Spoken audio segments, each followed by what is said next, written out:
Aujourd'hui, donc, on commence ce thème sur Oikos. Mais moi, avec ce thème-là, je crois vraiment qu'on fait face à un pari très audacieux, un truc fou. Dieu ose des paris incroyables. Quand on y pense, créer les humains libres, tu as envie de lui dire, ça ne va pas marcher. Heureusement, il n'y a pas un comité qui a dû valider, parce que sinon ils n'auraient pas validé, puis en plus ils auraient eu raison. Qu'est-ce qui se passe 5 chapitres plus tard? Dieu regretta d'avoir créé l'humain. Ah, on te l'avait dit. Baisse tes attentes, comme on me dit parfois. Ah, je suis content de le dire au Seigneur, ce qu'on me dit toujours à moi. Hein? Baisse tes attentes. Mais il ne se contente pas de ça, il refait un pari complètement osé derrière. Il dit, on va recommencer l'humanité. Je vais prendre quelqu'un pour qui j'ai un coup de cœur. Il fait peur avec ses coups de cœur, lui. Il est impulsif. Il prend Noé, un buveur, et ses fils, dont un voyeur, qui aime toujours, est un peu lié au porno, lui. Et avec eux, un buveur, un gars lié au porno et 2 autres, racistes en plus. Il dit, on va recommencer une belle humanité. T'es sûr? Ben, c'est évident que ça ne marche pas. Juste après, Noé, il est saoul, il boise, et l'autre vient voir son papa tout nu, il se moque des autres, et c'est reparti pour la malédiction qui s'y. Puis juste après, son idée, parce que c'est vraiment, il est spécialiste des paris incroyables. Il décide de prendre un idolâtre irakien qui est prêt à livrer sa femme pour qu'elle couche avec des gens pour que lui sauve sa peau, et en faire le père des croyants. On dit que normalement, la sagesse, c'est si on veut obtenir un autre résultat que celui qu'on a toujours obtenu, on devrait arrêter avec les paris audacieux et un peu fous. Mais il y en a qui sont lents à apprendre, comme moi. Mais je suis content, je ne suis pas le seul. Je trouve ce pari audacieux qui fait d'aller chercher Abraham et d'en faire le père des croyants. Puis on pourrait continuer tout le long, de choisir ce petit peuple contestataire, au mauvais caractère, et d'en faire son vecteur pour bénir toute la terre entière, le peuple d'Israël. Il va dire, ah, je t'ai choisi parce que vraiment t'es rebelle. Mais oui, mais tu fais exprès. Tu as envie de dire, mais Seigneur, c'est quoi ton affaire des paris incroyables, des paris audacieux, des défis les plus fous possibles, et tu te lances là-dedans. Après, comme ça ne marche pas avec eux, on va baser une entente. Vous allez juste obéir à la loi. Oui, mais tu viens de dire, leur caractéristique numéro 1, c'est un peuple rebelle. Et l'alliance que tu as établie avec eux, c'est, si vous voulez que ça marche entre nous, je vous donne une loi. Ben, tu t'attends à quoi comme résultat? Baisse tes attentes, hein? Modifie tes attentes. Ça n'a pas marché. Ça n'a pas marché, la loi. Je dis, ouais, mais nous, on ne le sent pas d'obéir à la loi. Ah. Nous, on veut marcher avec ce qu'on sent. Alors, du coup, il passe dans une autre période, la période des juges, où chacun fait ce qu'il sent dans son cœur, ce qui semble bon. C'est l'échec total, c'est la catastrophe. Puis après, non, il faut qu'on soit comme les autres, il faut que tu nous mettes un bon roi bien dur qui nous dicte, un dictateur. Alors ils veulent un roi qui va les diriger. Ça marche toujours pas. Et parce qu'ils disent, mais non, c'est juste du pouvoir humain. Nous, on a besoin du pouvoir divin. Quelqu'un rempli d'onction, qui a vu Dieu, puis qui devient le porte-parole de Dieu. Commence la période de l'alliance avec les prophètes. Tu sais, Ésaïe, je vis le Seigneur sur un trône très élevé, etc. Et là-dessus, là, on va obéir. La catastrophe, ils les ont persécutés, massacrés. Ésaïe a été scié dans un tronc d'arbre et tellement d'autres sont morts. C'est le spécialiste des paris audacieux et incroyables. Et puis, au bout d'un moment, il vient lui-même et depuis l'Église, des communautés humaines dans toutes les cités et les générations du monde, avec des humains tellement défaillants. Et il dit, c'est avec ça que je vais bâtir ma maison, ma communauté. Et c'est eux qui vont être la démonstration de mon royaume sur la terre. Là, attends, tu sais ce que tu fais, tu sais ce que tu fais. Mais nous, là, avec notre série, c'est vraiment, nous, là, on déclenche le pompon, là. Là, on y va fort. Parce qu'on veut dire, ce qu'on veut faire, nous, c'est un pari gigantesque qu'on va jouer avec lui, avec notre oikos. Un pari gigantesque. Écoutez, vous voulez savoir comment je me sens? Je me sens comme celui qui va faire une présentation des avantages de la nourriture végane à la journée annuelle des bouchers du Québec. Si vous n'avez pas compris, je me sens comme celui qui doit faire une vente massive de costumes de bain sur une plage nudiste. ou celui qui vient plaider pour le respect des poules lors d'une concentration de renards affamés. Vous avez compris l'image, hein? Voilà, c'est un peu comme ça que je me sens en train de dire, Philippe, qu'est-ce que tu vas faire de choisir de parler de la communauté dans une génération qui a jamais été autant individualiste et narcissique? Toi aussi, t'aimes les paris difficiles, hein? Toi aussi, t'aimes les trucs fous. Je sais bien qu'il y en a qui m'ont dit baisse tes attentes, mais j'ai dit non, je vais faire le jeu quand même, parce que moi j'aime bien jouer dans la vie. Mais je sais que j'arrive avec mon stock de maillots de bain sur une plage nudiste, là. Donc, c'est le pompon. Mais quand je parle de ça, je ne parle pas d'organiser des réunions attractives et diversifiées, quand je parle de bâtir une communauté. Vous savez, ça prend juste un bon programmateur. Comme dans une salle des fêtes, comme dans un cirque, on choisit les intervenants, puis on crée une animation avec des gens. Non, c'est pas de ça dont je parle. Je parle d'humains qui vont se choisir mutuellement comme des relations privilégiées et prioritaires, qui vont faire du temps dans leur agenda parce que ils vont considérer être les grosses pierres qu'on met d'abord dans le bocal, si vous vous rappelez de l'image sur la gestion du temps. Ils vont considérer qu'ils sont suffisamment importants pour se faire passer en priorité. Mais je sais. Pari audacieux. Des humains qui vont se choisir comme des relations prioritaires et privilégiées, qui viennent de différentes classes sociales, cultures, nationalités, générations, sensibilités, goûts, croyances théologiques et définitions du sens de la vie. Toute cette diversité. C'est pour ça que je crois que vouloir aller là-dedans, nous allons vers l'université. Qu'est-ce que ça veut dire université? C'est l'unité dans la diversité. Je ne veux pas prendre le focus de Désirer la semaine prochaine, mais je crois que ça prend une maturité, de continuer à être ensemble dans la bienveillance alors que nous vivons cette diversité. Alors comment est-ce que je veux essayer de traiter ça? On va parler de Narcisse et Écho, puisqu'on parle de une génération narcissique. On va parler de la danse des porcs-épics. Désolé, certains à connexion, vous connaissez ça. On va parler puis certains vont venir danser comme des porcs-épics. Linda, par exemple, Élise. Créé pour connecter, et on va parler de Oikos, cet espace sécuritaire que nous allons essayer de créer dans ces prochains mois et dans toutes les années devant nous. Alors, on y va, je sais, pari audacieux. Narcisse et Écho. Alors, Écho était une légende, mais Écho était une très belle jeune fille qui rencontre un jeune homme appelé Narcisse, mais lui, il la repousse. Il ne veut pas d'elle. Suite à ça, Écho se retrouve dans une grotte, au point que sa voix répète uniquement le dernier mot des phrases qu'elle entend. Écho, c'est une voix, on entend sa voix, mais elle n'est jamais présente humainement. C'est une voix, c'est un bruit vide d'humanité. C'est juste un écho, c'est elle. Narcisse, lui, parce qu'il était toujours poursuivi par Écho, qui était amoureuse jusqu'à ce qu'elle finisse dans cette grotte. Et on va comprendre pourquoi elle était dans cette grotte. C'est le jour où Narcisse est tombé amoureux. Vous savez probablement de qui Narcisse est tombé amoureux. Poursuivi par Écho, il arrive devant une mare ou devant un lac, et puis il regarde dans l'eau parce qu'il était fatigué de courir et d'être poursuivi par Écho et d'autres. Et au moment où il se penche, il voit son image dans l'eau. Et il se trouve tellement beau qu'il tombe amoureux de lui-même. Et il n'a jamais plus cessé de contempler son beau visage dans l'eau limpide. Mais il se désespérait de ne pas pouvoir toucher ce visage, ni aimer cette image. C'était une image virtuelle, sans humanité. C'était juste une image dans l'eau. Mais chaque fois qu'il voulait la prendre, l'image disparaissait. C'était seulement une image virtuelle. Écho était une voix, un bruit vide d'humanité. Narcisse était une image vide d'humanité. Juste une image, juste un reflet. Alors, qu'est-ce qui lui est arrivé? L'histoire nous dit ça.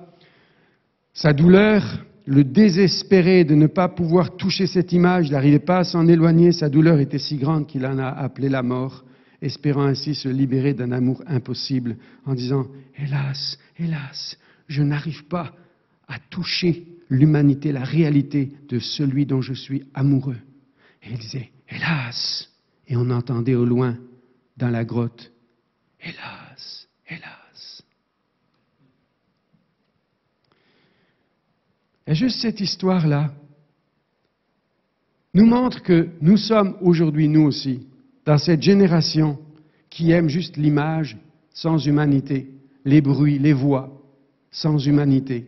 Nous sommes dans une génération terriblement narcissique, à tel point qu'une nouvelle maladie a apparu depuis 2017 dans les dictionnaires médicaux. On appelle ça le selfitis, c'est-à-dire l'inflammation du selfie. Si vous prenez plus de 20 selfies par jour, sachez que vous êtes atteint de selfitis aigu. Et il y en a. Et quand je parle de ça, ne croyez pas que je sois en train de dire que nous n'avons pas besoin de nous découvrir nous-mêmes. J'ai même écrit un livre qui s'appelle « Jouer le jeu », J-E, qui est pour la découverte de son essence, c'est-à-dire qui je suis vraiment en Dieu.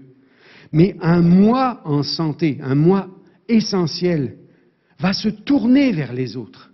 Un moi boulimique, maladif, il est centré sur lui-même et il devient juste enflé. Nous visitons le moi pour que je puisse aimer mon prochain comme moi-même. Le moi est une station de réparation pour que je sois plus équipé pour me tourner vers les autres. Mais le moi qui fait que je suis tourné uniquement vers ma propre vie, c'est une maladie. C'est une vie tournée vers soi qui nous rend toujours malades. Avec ce moi-là, nous sommes simplement en train de définir les choses comme ceci. Moi, ma famille, ma carrière, mon argent, mon plaisir et mon Dieu, tu es là pour faire réussir tout ça. Dieu est juste au service de tout ce que moi, je veux réussir dans ma propre vie. Et ici, on se trompe réellement. C'est ça, cette génération narcissique. Et ce narcissisme qui est fait uniquement d'images sans humanité, sans profondeur, sans réalité, de bruit sans humanité, sans signification, c'est notre génération qui malheureusement a atteint aussi les croyants dans l'Église. Comment est-ce qu'on en est arrivé là ? Dans l'Église occidentale. On arrive de loin quand même. L'Église primitive, soi-disant notre modèle, notre exemple, notre prototype, ils étaient chaque jour, tous ensemble, au temple. Ils n'avaient rien à faire. Ils avaient tous des métiers, chaque jour au temple. Et ils travaillaient d'un commun accord. Et ce passage-là revient tout le temps. Pendant des siècles, quand la foi chrétienne s'est établie, l'Église était au centre du village. Ça veut dire que c'était peut-être pas chaque jour, mais on voyait les gens venir plusieurs fois par semaine devant Dieu et de prendre soin les uns des autres. C'était au centre du village. Et on dit encore l'expression « remettre l'Église au centre du village ». Ce qui signifie qu'on veut redonner à la communauté sa place. Il y a quelque temps, Simon parlait des années 70 ou 80 plutôt, 70 il n'était pas né, les années 80, 90 au Québec, tout juste né, petit à ce moment-là, mais je me souviens qu'en ce temps-là, la communauté se formait comment? Les gens venaient à l'église 3 fois, 4 fois par semaine, parce qu'il y avait la réunion de prière, l'étude biblique, la réunion pour les jeunes, le culte du dimanche matin, la réunion d'évangélisation du dimanche soir, quand on ne faisait pas de temps en temps une soirée spéciale de louange ou une soirée avec d'autres églises. Et les gens se croisaient tellement dans les réunions que ça finissait par former une communauté. Mais peu à peu, on avait tellement de réunions qu'on n'avait plus le temps de mettre en pratique ce qu'on nous enseignait dans les réunions. On n'avait pas le temps pour ça. Donc on a commencé à dire, si on avait moins de réunions pour avoir aussi plus de relations, plus d'occasions d'avoir des relations. Et sans ces années 2000-2010, on a demandé, et la plupart des églises dans le monde occidental ont diminué le nombre de réunions, et le but est de se connaître, de développer des petits groupes, des vraies relations, etc. Le souci est que, depuis une dizaine d'années, même si on a moins de réunions, et on en a moins que jamais, il y en a qui viennent même dans une réunion jamais en semaine, et une fois par mois au culte, ou une fois tous les 2 mois, on en est réduit à une dose homéopathique de notre façon de participer à l'Église. Et je comprends ça, je sais qu'on a des vies de fous, etc. Mais c'est pour ça que, Philippe, tu es en train de parler communauté dans la génération actuelle. Pari audacieux, pour rester poli, parce que c'est T'as pris une batte de baseball là sur la tête, il y a un truc fêlé chez toi, d'oser parler une chose comme ça. Mais oui, je le veux le faire parce que je crois qu'il y a un projet de Dieu. Mais aujourd'hui, nous sommes dans cette génération narcissique. Il y a de la voix sans la présence. Il y a de l'image sans l'humanité, sans l'implication. On ne se voit plus. Il n'y a pas longtemps, un de mes amis passe à la maison, puis simplement je dis, est-ce que tu t'arrêtes 10 minutes pour prendre une bière? On venait de voir aussi le petit film là qui disait, il faut toujours, à la fin, une fois que tu as mis les grosses pierres, les petites, tu mets toujours une bière pour un ami.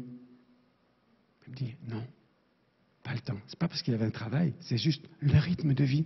Plus de temps pour de l'amitié, on est en danger. Plus de temps pour la communauté, on est en danger. Parce que si c'est moi, ma famille, ma carrière, mon plaisir, mon argent, et Dieu, aide-moi à réussir tout ça, je pense qu'on a mis la vie à l'envers.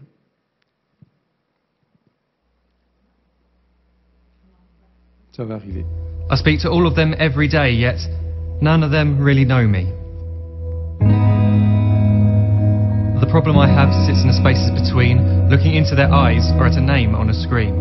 I took a step back and opened my eyes. I looked around and realised that this media we call social is anything but when we open our computers and it's our doors we shut. All this technology we have, it's just an illusion. Community, companionship, a sense of inclusion. Yet when you step away from this device of delusion, you awaken to see a world of confusion. A world where we're slaves to the technology we mastered, where information gets sold by some rich, greedy bastard. A world of self-interest, self-image, self-promotion, where we all share our best bits but leave out the emotion. We're at our most happy with an experience we share. But is it the same if no one is there? Be there for your friends, and they'll be there too, but no one will be if a group message will do. We edit and exaggerate, crave adulation. We pretend not to notice the social isolation. We put our words into order until our lives are glistening. We don't even know if anyone is listening. We're a generation of idiots, smartphones and dumb people. So look up from your phone, shut down the display. Take in your surroundings, make the most of today. Just one real connection is all it can take to show you the difference that being there can make. Be there in the moment that she gives you the look that you remember forever as when love overtook. The time she first holds your hand or first kiss your lips. The time you first disagree but still love her to bits. The time you don't have to tell hundreds of what you've just done because you want to share this moment with just this one. The time you'll sell your computer so you can buy a ring for the girl of your dreams who is now the real thing. The time you want to start a family, and the moment when you first hold your little girl and get to fall in love again. The time she keeps you up at night and all you want is rest, and the time you wipe away the tears as your baby flees the nest. The time your baby girl returns with a boy for you to hold, and the time he calls you granddad and makes you feel real old. The time you take in all you've made just by giving life attention, and how you're glad you didn't waste it by looking down at some invention. The time you hold your wife's hand, sit down beside her bed, you tell her that you love her, lay a kiss upon her head. She then whispers to you quietly as her heart gives a final beat that she's lucky she got stopped by that lost boy in the street.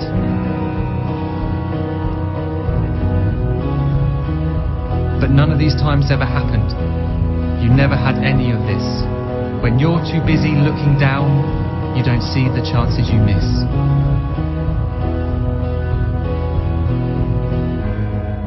So look up from your phone, shut down those displays. We have a finite existence, a set number of days.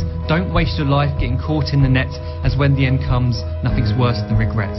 I am guilty too of being part of this machine, this digital world we are heard but not seen, where we type as we talk and we read as we chat, where we spend hours together without making eye contact. So don't give in to a life where you follow the hype. Give people your love, don't give them your like. Disconnect from the need to be heard and defined. Go out into the world, leave distractions behind. Look up from your phone, shut down that display. Stop watching this video, live life the real way. Mon point ici n'est pas un message anti-téléphone cellulaire, anti-internet, anti-device, Comment on dit ça en français? Les quoi? La technologie, les appareils, merci. Mon message n'est pas là-dessus. Il est simplement dire, n'oublions pas, Écho et Narcisse. Ne plus vivre dans la réalité, plus vivre dans ce contact humain, cette communauté dont on a besoin.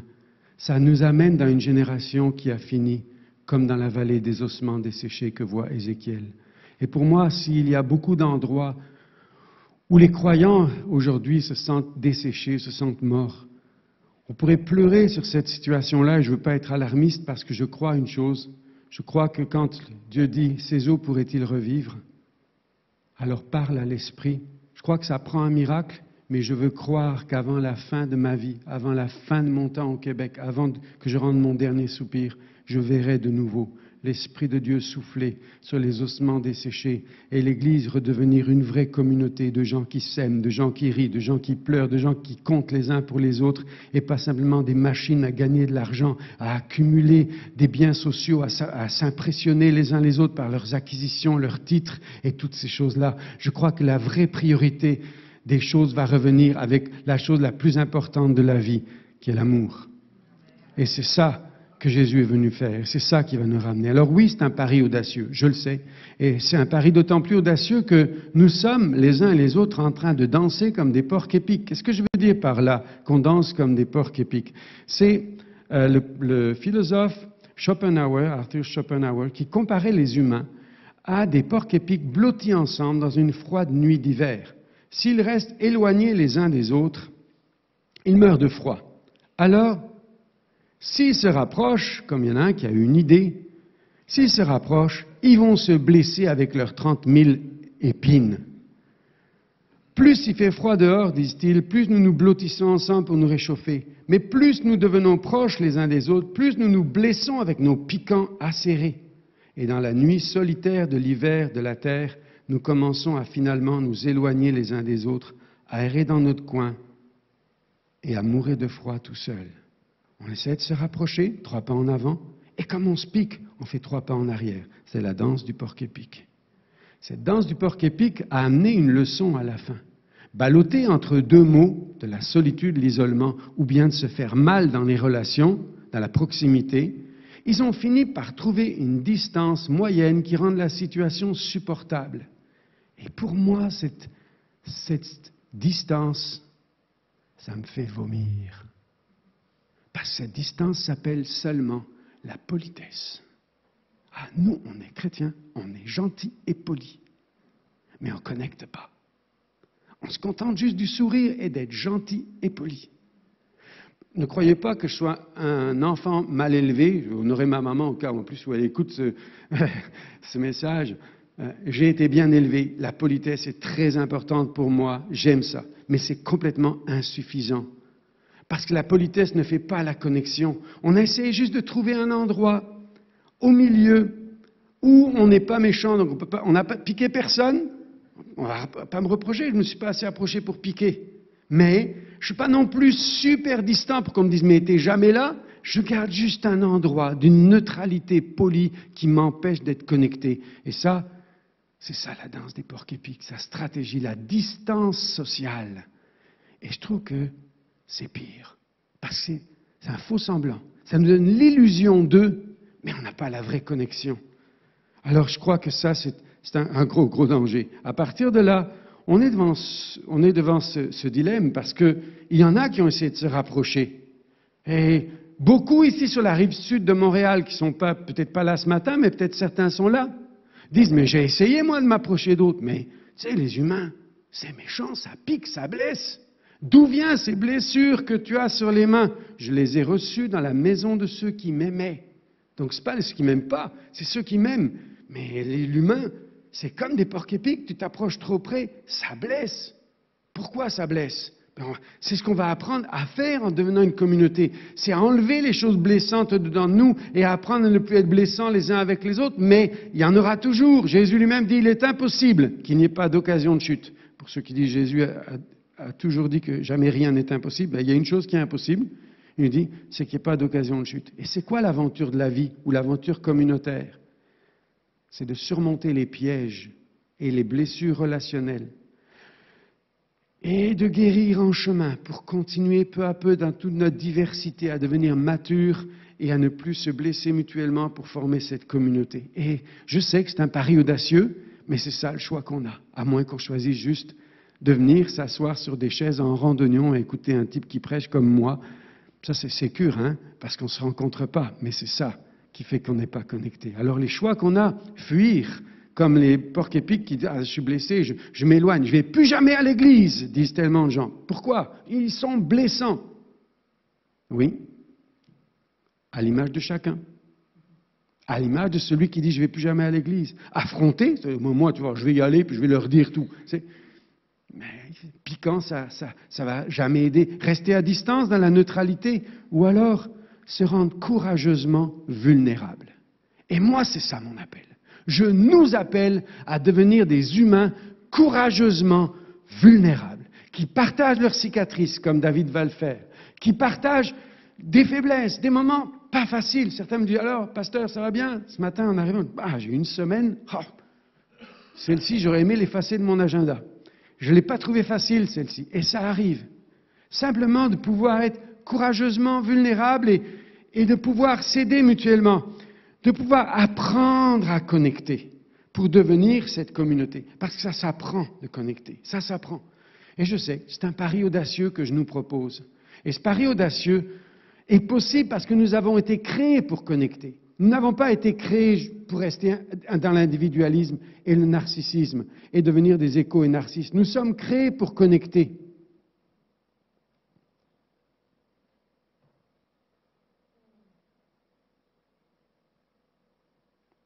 Un petit souci là, ça va revenir.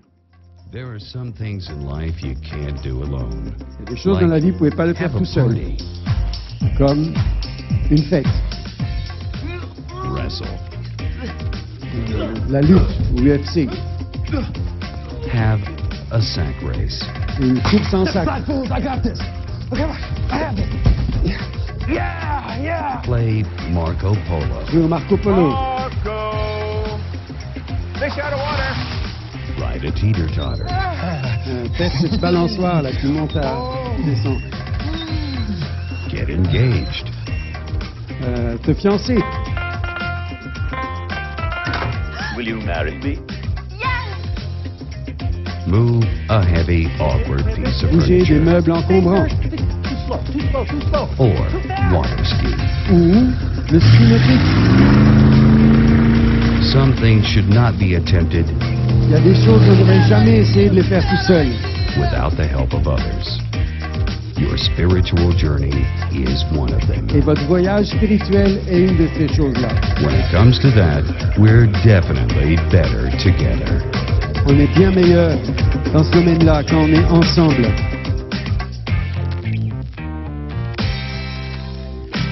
C'est pourquoi, pour augmenter notre vie communautaire dans l'année qui va venir, on va commencer des groupes. Cette semaine, vous allez recevoir un petit sondage qui va nous aider à comprendre le type de groupe que vous aimeriez, auquel vous aimeriez participer, la forme que ça peut prendre. C'est juste 2 questions, mais on veut essayer de faire les choses de façon à aussi augmenter des périodes où on connecte. Et on est appelé à connecter parce que Dieu lui-même est amour. Et l'amour a besoin de l'autre pour exister. Dieu est amour, Dieu est trinitaire. Si Dieu n'était pas trinitaire, il ne pourrait pas être amour, parce qu'on ne peut pas être amour tout seul. Narcisse s'est trompé, il en est mort quand il a voulu juste s'aimer lui-même. Oui, tu peux t'aimer toi-même dans le but d'aimer les autres comme tu t'aimes toi-même. Donc, Dieu lui-même va nous dire, il n'est pas bon que l'humain soit seul. Nous sommes conçus pour connecter. L'homme quittera son père et sa mère, s'attachera à sa femme. Et cette notion de l'attachement est tellement forte pour apprendre à être une communauté. Parce que c'est quand on est unis, quand on est attaché par un bon lien, comme on l'a chanté ce matin, unis dans un lien d'amour, c'est là que Dieu envoie la bénédiction, nous dit le psaume 133. Alors quand on parle de l'attachement, parce qu'une communauté, ce n'est pas juste des gens qui vont ensemble dans un même lieu, assister à un même spectacle, ça s'appelle le Centre Bell. Communauté, c'est des gens qui vont créer des liens. C'est quoi les liens? C'est quoi cet attachement? L'attachement, c'est ce lien significatif qui se crée initialement entre un enfant et ses parents. Il y a des coachs parentaux ici qui en parleraient bien mieux que moi. Mais ce lien-là va façonner toute une façon d'être avec les autres, dans sa famille, avec les collègues de travail, avec la communauté, avec l'Église. On va être façonné par la façon dont nos parents nous ont appris à développer les liens. C'est vrai qu'à l'âge adulte, c'est encore possible de développer ces liens-là, des liens d'attachement avec nos amis, notre conjoint. D'ailleurs, je lisais ça d'un biologiste qui, cette semaine, il disait, il y a au-dedans de nous des petites ondes, on va appeler ça comme ça, qui invitent l'autre à être notre ami, à tomber amoureux, quand c'est le cas. Et il y a comme un message, mieux que Facebook, mais le même message que Facebook à l'intérieur, veux-tu être mon ami? Il y a des appels à connecter dans des ondes, nous disent les biologistes et les neurologues. Et c'est vrai, et c'est vrai. Au XIXe siècle, 100% des bébés abandonnés à l'orphelinat sont morts, pas par manque de nourriture ou de maladie, mais d'un manque d'amour. Et what dying people want, ce que les gens mourants veulent, ils ne veulent pas qu'on leur rappelle combien ils ont gagné de dollars dans leur vie, combien de maisons ils ont construit. Ils veulent qu'on leur rappelle les gens qui ont été influencés par eux, aimés par eux, ce qu'ils ont transmis, ce qu'on a gardé. Encore une fois, on a besoin de quelque chose de profondément humain ici dans l'attachement. Et dans la vie, selon la façon dont on a expérimenté l'attention de nos parents, l'attachement de nos amis, la connexion en amour, on a intégré une façon d'être avec les autres, avec soi et même avec Dieu, et on a développé ainsi une capacité relationnelle. Mais c'est possible de continuer à la développer. C'est possible, c'est pas c'est foutu comme ça mes 3 premières années ou mes 7 premières années. On peut le faire. Mais aussi, on a pu développer, si on a été ignoré, des blessures d'attachement. Ça veut dire, j'ai demandé, veux-tu être mon ami? La réponse était non. Comme dans les cours d'école, comme partout. Et aujourd'hui, on a appris à faire face à ça d'une façon assez difficile. C'est la raison pour laquelle nous avons tous des styles d'attachement. On nous dit que 50% de la population, le chiffre date d'il y a 4-5 ans, j'ai l'impression que ça s'est aggravé avec le Covid, mais 50% de la population a un style d'attachement sécure. C'est quoi sécure? C'est Psaume 131 qui nous dit « Comme un enfant sevré qui vient de boire le lait de la maman, je suis vraiment cool, je suis bien. » Ça, c'est sécure. Je sais dire mes besoins, je sais dire qu'ils sont comblés, je sais être reconnaissant, je sais exprimer mes émotions. Ça, c'est sécure. Mais après, il y a l'évitant. Le style évitant, puis d'autres en parleraient mieux que moi ici, j'en suis certain, mais le style évitant, c'est je ne veux pas me sentir étouffé. Donc, quand j'ai été dans une situation difficile ou vulnérable, dans la difficulté, je n'ai pas été soutenu, j'ai été moqué, j'ai été puni, je suis arrivé avec une mauvaise note, je me sentais faible et menacé. Et papa et maman, au lieu de me prendre dans les bras et me dire « on va voir ce qui n'a pas marché, ça va mieux marcher la dernière fois », on crachait le feu. Et bien là, qu'est-ce que je fais la prochaine fois?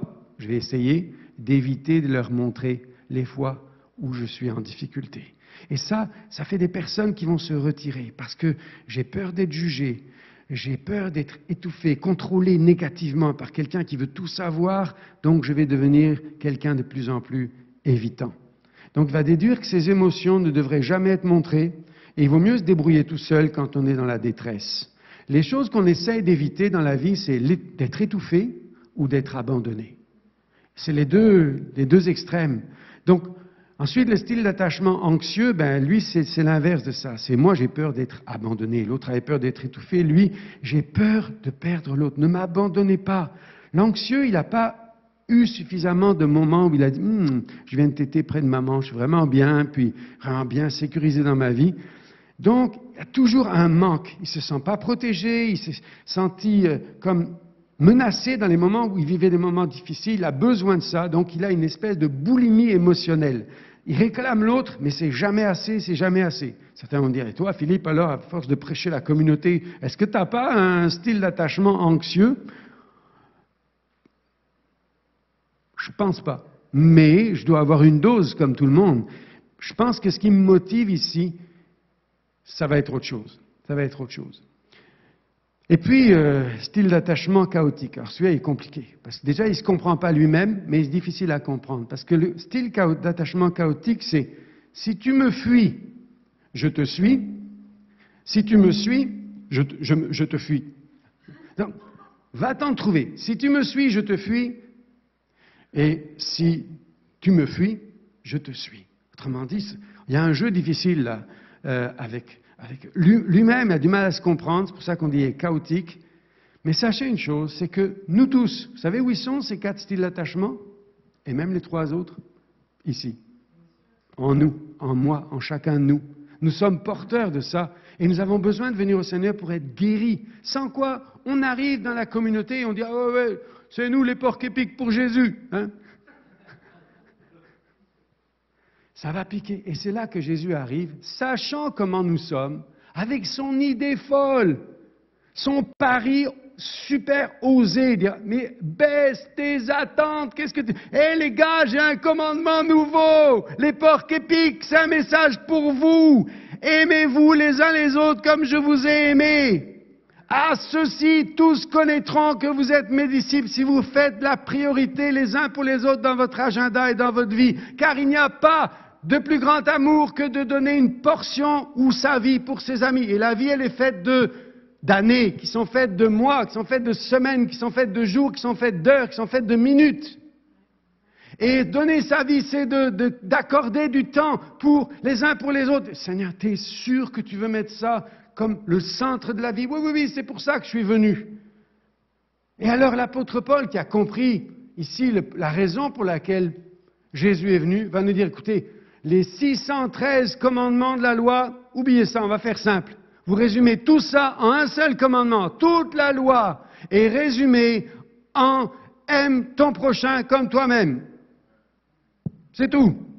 Ah oui, ben là, c'est vrai que ça a simplifié. Déjà au niveau de la mémoire, plutôt que les 613 commandements, c'est déjà plus facile. Mais après, pour le vivre, c'est là que c'est peut-être plus difficile. Et c'est là que Jésus, avec ses disciples, va dire « Je veux que vous grandissiez ensemble ». Ouais, je sais que ça ne va pas être facile d'avoir Simon le terroriste à côté de Matthieu le collaborateur avec les Romains. Je sais que quand ils vont être ensemble, on va créer un nouveau Hydro-Québec avec eux là. Il va y en avoir du jus entre ces deux-là, parce que simplement ils ne s'aiment pas. Et on va essayer de mettre Nathanaël, l'intègre, avec Judas, le commerçant, hein, qui a toujours la main dans la caisse. Encore d'Hydro-Québec. Mais Jésus fait exprès. Il fait exprès de les mettre ensemble pour simplement qu'en chemin, ces porcs épiques réalisent les épines qui sont en eux, les enlèvent, soient guéris, confesser leurs manquements, leurs jugements les uns devant les autres et qu'en confessant, ils soient guéris, comme nous dit l'apôtre Jacques, Jacques 5,16. C'est ça la belle aventure de la communauté qu'il nous propose. Alors, effectivement, les relations sont tellement importantes. Jésus a dit, c'est ça le plus important. Life is relationships, all the rest is details. La vie, c'est les relations, tout le reste, c'est des détails. Que la plus grande étude scientifique qui a jamais eu lieu, 80 ans, vient confirmer ici que le cœur de la vie, la chose la plus fondamentale dans la vie pour notre santé, pour notre bonheur et pour notre espérance de vie, c'est les relations. Alors, je le mets en anglais, puis je vous résume après pour ceux qui ne comprennent pas. That they were teenagers all the way into old age, to see what really keeps people happy and healthy. We did that. The Harvard study of adult development may be the longest study of adult life that's ever been done. For 75 years, we've tracked the lives of 724 men. And we are now beginning to study the more than 2,000 children of these men. To get the clearest picture of these lives, we don't just send them questionnaires. We interview them in their living rooms. We get their medical records from their doctors. We draw their blood. We scan their brains. We talk to their children. We videotape them talking with their wives about their deepest concerns. So what have we learned? What are the lessons that come from the tens of thousands of pages of information that we've generated on these lives? Well, the lessons aren't about wealth or fame or working harder and harder.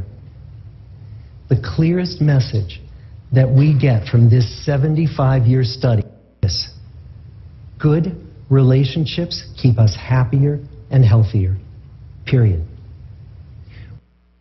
Alors, donc, l'étude la plus longue qui a eu lieu, 80 ans, sur 724 hommes, et on a même étudié depuis leurs enfants, etc., pour voir qu'est-ce qui rend les gens heureux et qu'est-ce qui rend les gens en meilleure santé. Cette étude extrêmement poussée a impliqué des médecins, des psychologues à un très haut niveau, et ils ne sont pas contentés de faire des sondages, ils ont fait des prises de sang, ils ont scanné les cerveaux, ils ont observé comment ils parlent avec les gens de leur famille, etc. Et la conclusion de cette étude, c'est que ce qui rend les gens les plus heureux et en meilleure santé, ce sont les relations. La science vient au XXIe siècle confirmer que le commandement nouveau de Jésus est le centre de la vie. Elle vient nous dire que les relations augmentent le bonheur et la santé.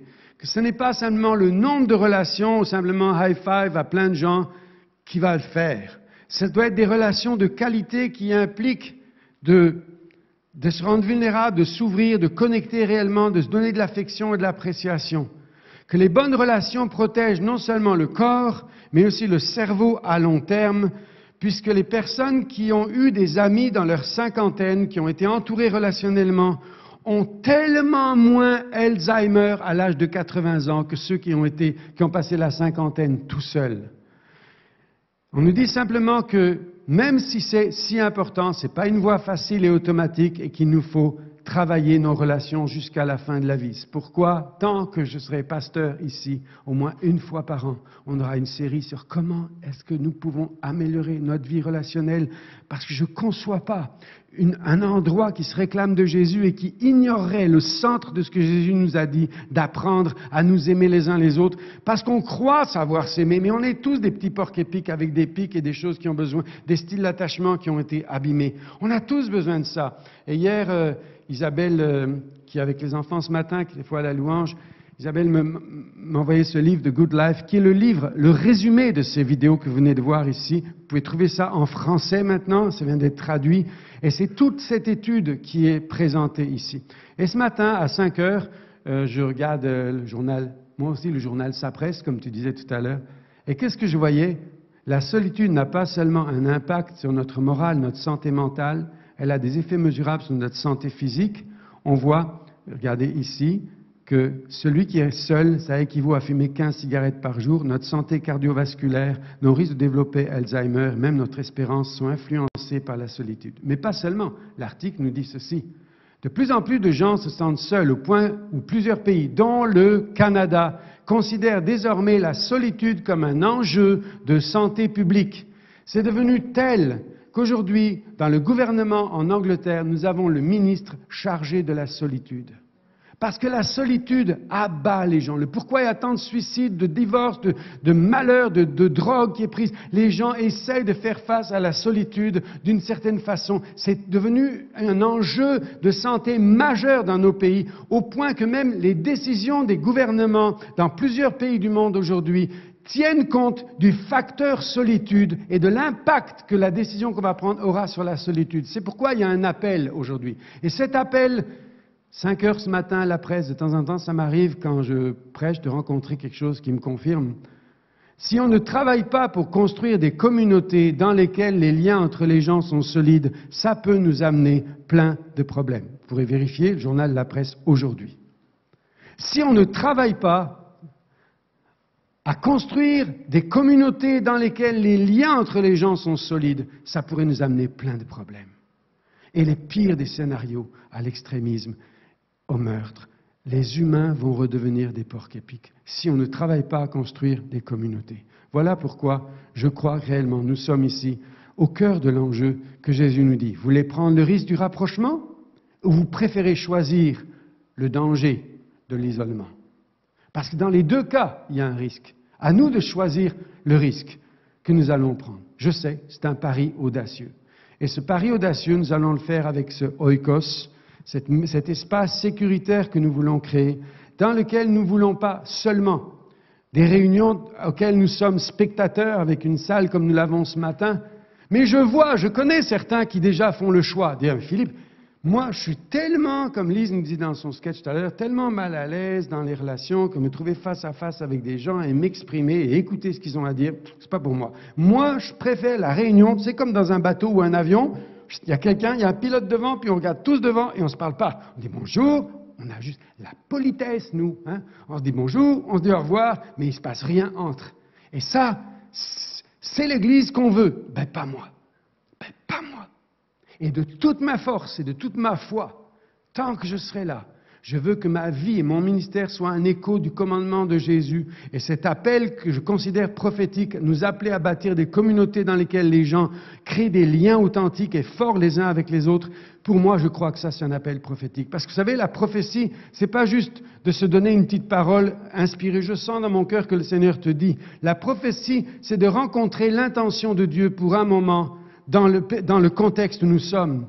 Et aujourd'hui, il y a un appel du ciel et un appel de la terre qui se rencontrent à créer des endroits qui sont des communautés. Je me rappelle lors du dernier World Café, quand à la fin Alan est venu tomber dans mes bras en me disant « Merci de créer une communauté où on peut parler et être écouté et où on peut écouter l'autre en plein respect. » Alan, c'était un bonbon dans mon cœur que tu me dises ça. Et plusieurs sont venus me parler ainsi. Quelqu'un venait me dire « Philippe, après ce World Café, j'ai connu plus de gens ce matin en 3 tables, 15 minutes, qu'en 6 mois où je venais au Hub le dimanche matin. Maintenant, quand je viendrai le dimanche matin au Hub, je reconnaîtrai des personnes, je sais ce qu'elles pensent, on a ri ensemble, on a parlé ensemble. C'est pourquoi le World Café, c'est pas juste une idée de quelqu'un qui semble étrange. Peut-être je vous semble étrange, mais je cherche juste un moyen pour que nous bâtissions de plus en plus une communauté solidaire dans laquelle chacun est en sécurité. Quand je veux dire en sécurité, c'est qu'il n'y a pas de place pour le jugement. C'est qu'il n'y a pas de place pour gagnant-perdant. On n'est pas là-dedans. On est tous en train de céder, comme des petits porcs-épics, à enlever nos épines et à devenir les amis de Jésus. On veut des vrais espaces de face-à-face, d'écoute et de parole. Et c'est pourquoi, même dans nos groupes, l'année prochaine, on veut des groupes centrés. Pas sur « oh, je ressens des prophéties ». Oui, il y aura une place pour ça. Mais des groupes dans lesquels on va être centré sur comment on fait pour apprendre à s'aimer les uns les autres. C'est quoi les compétences que l'on doit développer? De quoi on peut être guéri pour apprendre à écouter quelqu'un avec attention, lui donner le sens d'importance, quelle que soit sa vie. Parce que l'humanité, nous disait C.S. Lewis, souffre d'une nostalgie de la maison du Père, de la maison spirituelle. J'aime tellement ce message de Tim Keller. Le message de la Bible est que la race humaine est un peuple en exil, essayant de revenir à la maison. Et je crois, il y a sur la rive sud beaucoup de gens qui essayent de revenir à la maison. Des lieux de production musicale, ils vont en trouver des meilleurs que nous. Et des meilleurs qu'on peut même trouver dans le monde chrétien. Il suffit d'aller au Centre Bell, des concerts extraordinaires là et partout ailleurs. Qu'est-ce que nous sommes appelés à produire que le monde autour de nous ne produira pas? Ce sont ces communautés solidaires. Ce sont cette qualité de vie communautaire. Ça, c'est ce que nous allons faire. Alors, Oikos, pour la personne qui me demandait, c'est quoi Oikos? Ben, c'est une maison dans laquelle il y a plusieurs demeures et plusieurs services en même temps. Ça, c'est Oikos. Et comme Jésus nous dit, il y a plusieurs demeures dans la maison du Père. Tu vois, il y avait un mur ici, mais à l'intérieur, il y a plusieurs lieux d'habitation et il y a aussi des ateliers et des endroits agricoles et des endroits de service. Donc, ce sont des unités d'habitation où on est ensemble, et de production, où on sert ensemble aussi d'une autre façon. C'est ça la Oikos, communauté de relations et de services, nous allons parler. En tout cas, à notre époque, nous dit l'abbé Pierre, nous sommes confrontés à ce choix. Être heureux sans les autres ou être heureux avec les autres. D'être ce que lui appelle, au lieu de dire croyant, non-croyant, lui dit suffisant ou communion. Suffisant, c'est le tout seul, pas besoin des autres. Communion, c'est j'ai besoin d'écouter, de recevoir de toi, j'ai besoin de te donner. Et il dit, ce choix va déterminer la communauté dans laquelle nous vivrons. Et je vous assure, ce que nous voulons faire, c'est développer un espace de grâce, d'appréciation, d'acceptation, dans lequel chacun est aimé, où on se rappelle les uns aux autres l'amour que le Père a pour nous. On n'est pas là pour se dévaloriser, nous ne sommes pas les porte-paroles de l'accusateur, du menteur, du méchant, de celui qui a blessé ta vie. Nous sommes les porte-paroles d'un avocat. Nous sommes les porte-paroles d'un Père, d'un Dieu d'amour. Nous sommes là pour patienter les uns avec les autres. Ce sera ma dernière vidéo.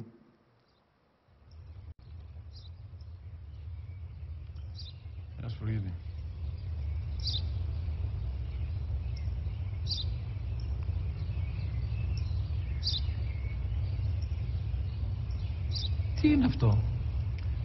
Μόλις τώρα στο Παπαδέρα, σπουργίτη είναι. Τι?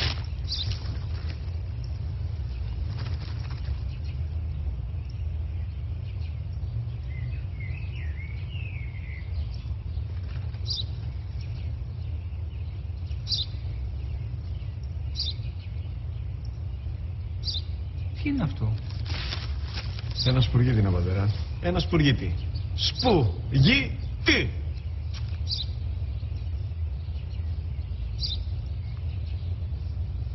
Τι είναι αυτό? Γιατί το κάνεις αυτό το πράγμα, μπορείς να μου πεις? Τόσες φορές σου είπα, είναι ένα σπουργίτη. Δεν το καταλαβαίνεις. Πού πας?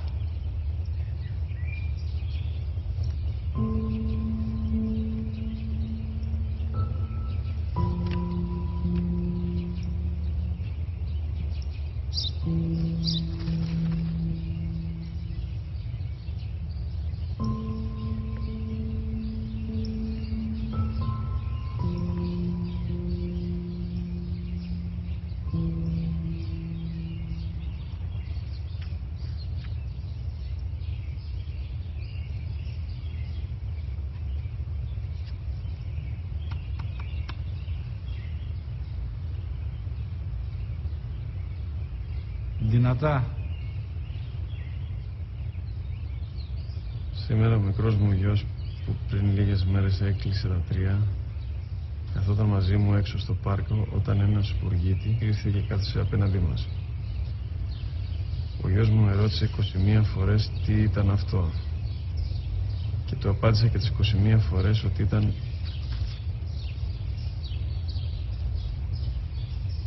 ένα σπουργίτη. Τον αγκάλιασα τρυφερά και τις 21 φορές που μου έκανε την ίδια ερώτηση, ξανά και ξανά,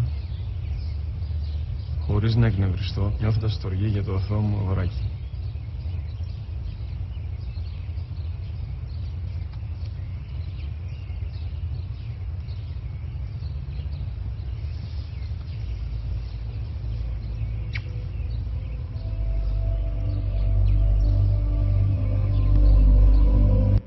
Parfois, je suis comme le fils, je le sais, je suis impatient, je veux que tu comprennes vite, mais je veux devenir comme le cœur du Père. Et je veux que nous soyons ensemble ici. Oikos, la maison du Père, l'atmosphère de grâce, le Dieu de miséricorde, de patience, de sourire les uns avec les autres, d'appréciation les uns des autres. Je vais faire un appel, qui ne va pas être un appel à la prière ici, mais si vous faisiez un appel, vous, à la fin de ce message, qu'est-ce que vous proposeriez ? Pas juste un appel à la prière, vous proposeriez de faire quoi pour que finalement ton beau message, Philippe, devienne maintenant action? Qu'est-ce qu'on fait? Un appel à la grâce. Amen. Quoi d'autre? Qu'est-ce qu'on ferait? Des invitations aussi pour un café, se connaître, oui, c'est vrai. Quoi d'autre? Oui, Marie? Parler avec des étrangers, donc oikos, et on le verra, c'est pas une maison fermée sur elle-même, elle ouvre toujours ses portes pour grandir toujours. Plus il y a de monde dans la maison du Père, plus il est heureux. Parler avec des étrangers, très bon. Quoi d'autre? Ben oui, se rassembler, comme on le fait ici. Exactement, exactement. C'est une des façons de se rassembler aussi. Profitez-en, Pierre est le trésorier en plus. Et servir ensemble. Comme on l'a entendu ce matin, se connaître, se rassembler, servir ensemble. Je vais faire un appel direct aussi à l'équipe des soins pastoraux ici. J'aimerais qu'on puisse le 11 juin, probablement le 9 juillet, le 20 août, puis après je donnerai les autres dates, de toute façon sinon vous allez les oublier. Moi je fixe trop bien les dates. Mais j'aimerais qu'à la fin du culte, ces jours-là, plusieurs ici ouvrent simplement leur maison et disent, on va faire une petite inscription à l'avance, combien de familles peuvent venir manger chez moi? Mais je ne cuisine pas, vous amenez votre repas, ou je viens chez vous. Et on passe juste 2 heures ensemble. Peut-être ça va être 3 familles dans un endroit, 5 dans un autre, peut-être 2 familles, 4 familles, des non-familles aussi. Et juste l'idée simplement que on partage 2 heures ensemble pour dépasser l'idée de la réunion et d'arriver à être une communauté de personnes qui vont se rencontrer. Donc ce qu'on veut dire, c'est on veut se connaître, on veut se rassembler comme on le fait ici. Puis ne manquez pas les rassemblements toutes les fois où vous le pouvez, mais aussi on veut servir et on aura l'occasion de parler d'être une communauté de service. D'ailleurs, à ce propos, vous savez que le service c'est sacré. Allez, avant une pour la route. Ça, le service, c'est vraiment sacré. C'est vraiment divin. C'est vraiment puissant.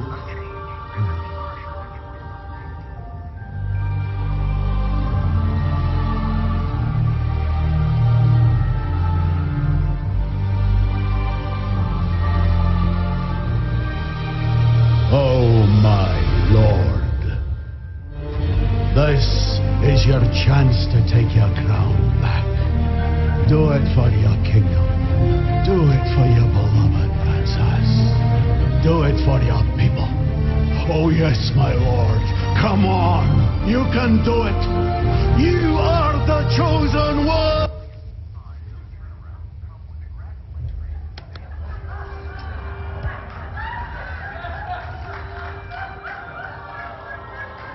The power is in your hands. Ça, c'est la puissance du service, n'est-ce pas?